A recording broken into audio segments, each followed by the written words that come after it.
Yeah, you know what? I think we'll end up getting rid of the backgrounds for now. Decided to get back on camera in the winter season and everything like that, and gonna do the same for ClassicaLoid from now on, whereas I was using faux backgrounds, like you just saw, for the majority of the series. Hey there, cats and kitties, I am the Blues Man, Johnny Blues, and with this video we'll be discussing my thoughts on episode 15 of ClassicaLoid, and man, it was Sosuke's time to shine. And damn if I didn't feel all kinds of bad for him. He's trying so hard to harness this music, you know, this prowess, this popularity, all this kind of stuff. Anyone who's ever been in school, you know, there's always somebody who's popular and you're either jealous of, or you wish you were friends with, or you wish you were, you know, that kind of stuff. And this is Sosuke's play, and he is surrounded by some of the most world-renowned ClassicaLoids, you know, these classical personalities in the form of Beethoven, Mozart, Chopin, Liszt, and Schubert.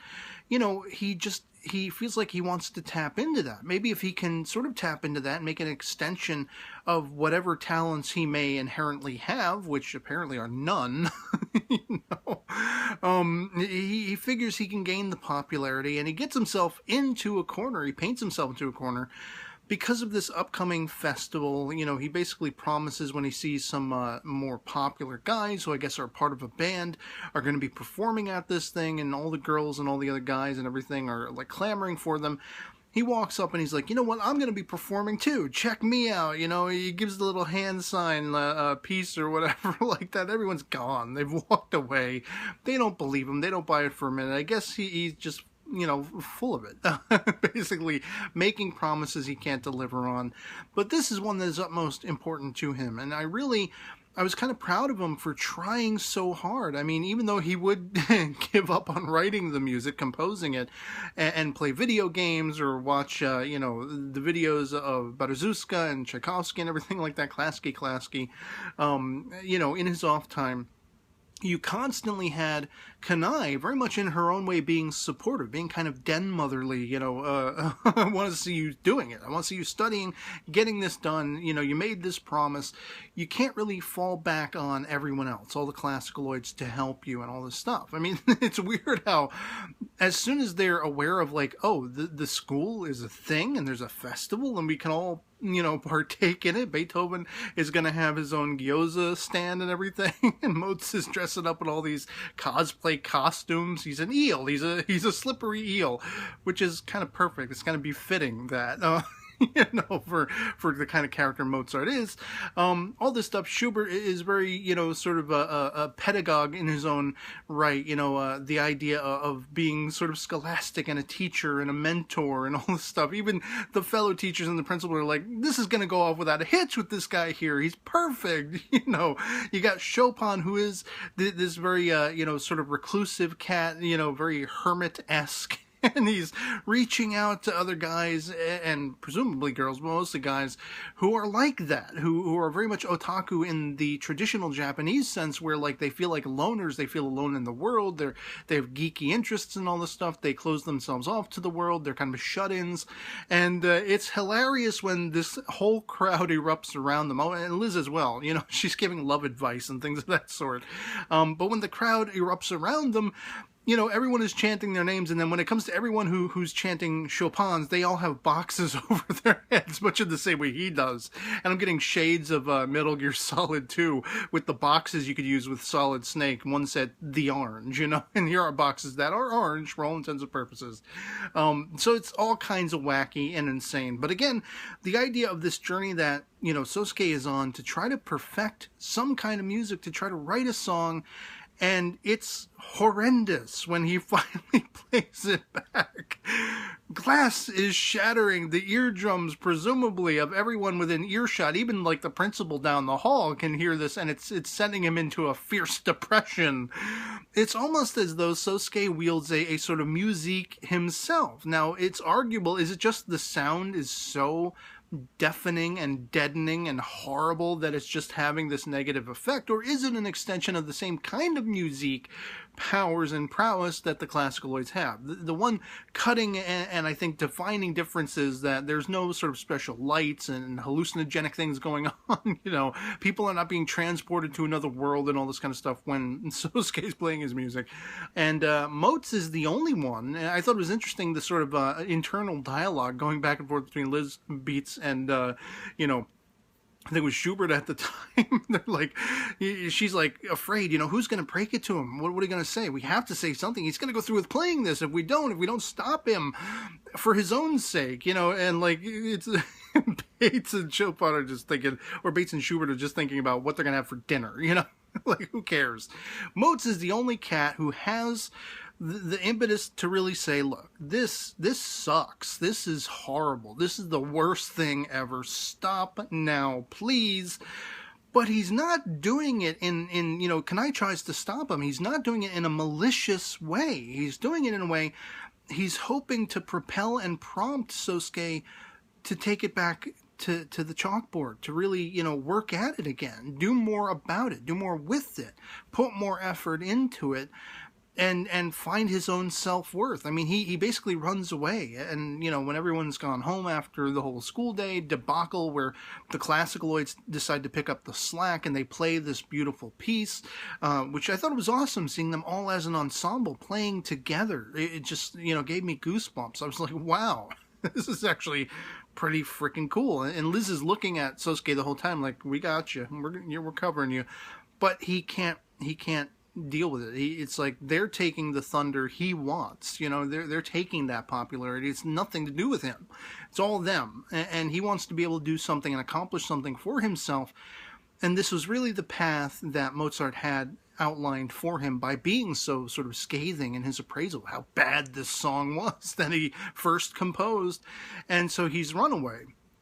And they're all home. They're worried about him.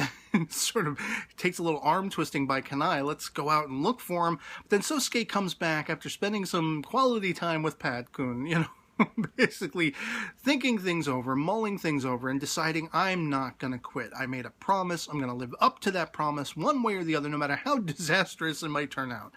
And he goes home and he's like, I'm breaking up the band. I'm going to do it myself. Somehow, some way, you know, one way or the other. And he very much does. At first, they don't think he's arrived at, you know, the school festival. They don't think he's there, that maybe he's cut and run. And the entire affair is coinciding with, you know, the left-hand woman of Bachsama. They're coming to make sure the ClassicaLoids aren't getting up to anything bad, aren't going to, like, unleash music all over the world again. And send everybody back, and, you know, send everybody into some sort of weird delusion or other alternative world, turn them into babies, whatever it is.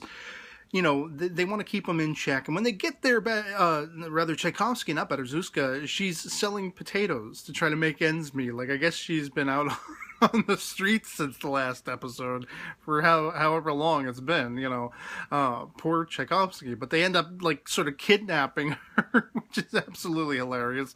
And she's screaming, and everyone at the school's just like, huh? You know, as they're dragging her off. But Sosuke does finally show up, and it's absolutely hilarious. Like, as soon as he comes up to the mic and he introduces himself, he says, you know, no band, there's no ClassicaLoids here. I've written a song, and I'm going to perform the song. And I had my fingers crossed. I didn't know how they were going to play this out. Was it going to be tragic? Was it going to be a complete and utter failure? Was it going to be hilarious? Like, we were just going to see a comedy of errors?